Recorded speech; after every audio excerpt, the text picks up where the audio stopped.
ರಾಜ್ಯ ಸಂದರ್ಭದಲ್ಲಿ ಕಾಂಗ್ರೆಸ್ನ ವಿರುದ್ಧವಾಗಿ ಹರಿಹಾಯ್ದಿದ್ದಾರೆ ಬಿಜೆಪಿಯ ಶಾಸಕ ಮುನಿರತ್ನ. ರಾಜ್ಯದಲ್ಲಿ ಕಾನೂನು ಸುವ್ಯವಸ್ಥೆ ಹದಗೆಟ್ಟಿದೆ. ಕಾನೂನು ಸುವ್ಯವಸ್ಥೆಯನ್ನು ಕಾಪಾಡುವಲ್ಲಿ ಕಾಂಗ್ರೆಸ್ ವಿಫಲವಾಗಿದೆ. ಅದರಲ್ಲೂ ನಿರಂತರವಾಗಿ ಹಿಂದೂ ಹೆಣ್ಣು ಮಕ್ಕಳನ್ನ ಇಸ್ಲಾಂಗೆ ಮತಾಂತರ ಮಾಡ್ತಾ ಇರುವ ಪ್ರಕರಣಗಳು ಗಮನಕ್ಕೆ ಬರ್ತಾ ಇದೆ ಅಂತ ರಾಜ್ಯ ಸರ್ಕಾರದ ವಿರುದ್ಧ ಶಾಸಕ ಮುನಿರತ್ನ ಕಿಡಿಕಾರಿದ್ದಾರೆ.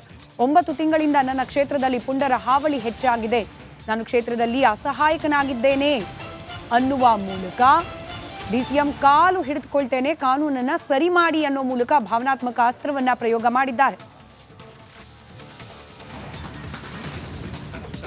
ಸರ್ಕಾರದ ಆಸ್ತಿನ ನಷ್ಟ ಉಂಟು ಮಾಡಿ ತಡೆಗೋಡೆನ ಒಡೆದಾಕಿದ್ದಾರೆ.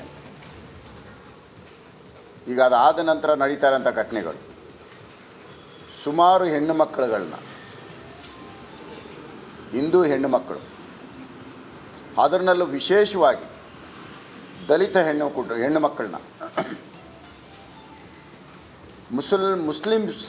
ಮುಸಲ್ಮಾನರಾಗಿ ಕನ್ವರ್ಷನ್ ಮಾಡ್ತಾ ಇರೋಂಥದ್ದು ಹೆಚ್ಚಾಗ್ತಾ ಇದೆ.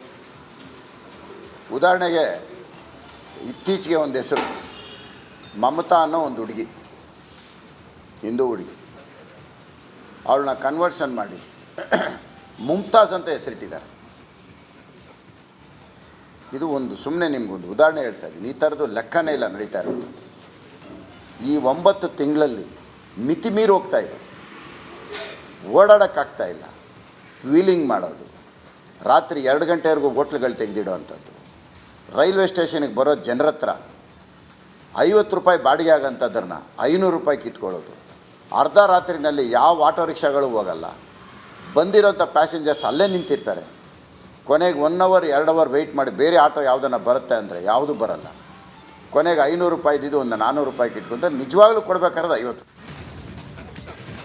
ಬಸನಗೌಡ ಪಾಟೀಲ್ ಯತ್ನಾಳ್ ಅವರು ಈಗ 2 ವಿಚಾರಕ್ಕೆ ಕಿಡಿಕಾರಿದ್ದಾರೆ. ಒಂದು ಕಡೆ ನೇಹಾ ಅವರ ಕೊಲೆಯ ವಿಚಾರಕ್ಕೆ ಸಂಬಂಧಪಟ್ಟಂತೆ ಇದು ಹಿಂದೂ ಹೆಣ್ಣು ಮಕ್ಕಳ ರಕ್ಷಣೆ ಆಗಬೇಕು, ಇದು ಲವ್ ಜಿಹಾದ್ ಅಂತೇಳಿ ಗಂಭೀರವಾದಂಥ ಆರೋಪವನ್ನು ಯತ್ನಾಳ್ ಅವರು ಮಾಡಿದ್ದಾರೆ. ಇದರ ಜೊತೆಗೆ ಕಳೆದ 50 ವರ್ಷದಿಂದ ಕಾಂಗ್ರೆಸ್ ಆಡಳಿತವನ್ನು ಮಾಡಿ ಚಂಬನ್ನು ಕೊಟ್ಟಿದೆ ಅಂತ ಹೇಳಿ ಈಗ ಅವರು ಪ್ರತಿಕ್ರಿಯೆಯನ್ನು ಕೊಟ್ಟಿದ್ದಾರೆ. ಕಾಂಗ್ರೆಸ್ ವಿರುದ್ಧ ಶಾಸಕ ಬಸನಗೌಡ ಪಾಟೀಲ್ ಯತ್ನಾಳ್ ಅವರು ಹಿಗ್ಗಾಮುಖ ಕಿಡಿಕಾರಿದ್ದು, ಗೃಹ ಸಚಿವರು ಉಡಾಫೆ ಉತ್ತರವನ್ನು ಕೊಡ್ತಾರೆ ಅಂತಲೂ ಕೂಡ ಆಕ್ರೋಶವನ್ನು ವ್ಯಕ್ತಪಡಿಸಿದ್ದಾರೆ.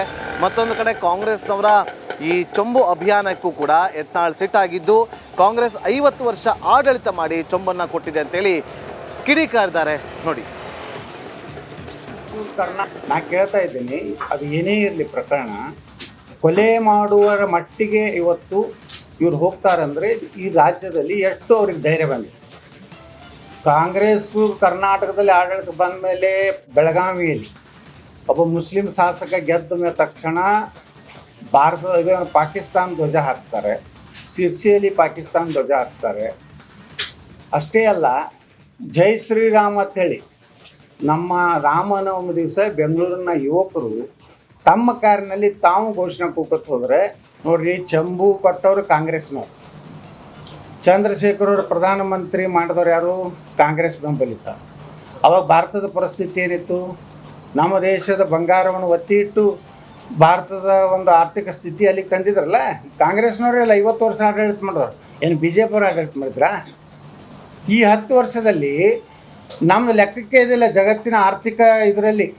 ಈಗ ನಾವು ಇಂಗ್ಲೆಂಡನ್ನು 6ನೇ ನಂಬರ್ಗೆ ಒತ್ತಿ ಇವತ್ತು 5ನೇ ನಂಬರ್ನಾಗ ಭಾರತ ಬರ್ತದೆ. ನಮ್ಮ ಪ್ರಧಾನಮಂತ್ರಿಗಳು ಹೇಳ್ತಾ ಇದ್ದಾರೆ, ಇನ್ನೊಂದು ಅವಧಿ ಕೊಡ್ರಿ, 3ನೇ ನಂಬರ್ಗೆ ವರ್ಲ್ಡ್ದ ಅಮೇರಿಕಾ ಮತ್ತು ರಷ್ಯಾ ಬಿಟ್ಟರೆ ಭಾರತ 3ನೇ ಆರ್ಥಿಕ ಶಕ್ತಿ ಆಗ್ತದೆ. ಒಂದರ ನಿಮಗೆ ತಾಕತ್ತಿದೆಯಾ ಕಾಂಗ್ರೆಸ್ನವ್ರು? ನೀವು ಚಂಬು ಬಗ್ಗೆ ಹೇಳ್ತೀರಿ. ಪ್ರಧಾನಮಂತ್ರಿ ಮೋದಿಯವ್ರ ಮ್ಯಾಗೆ ಕೇಂದ್ರ ಸರ್ಕಾರ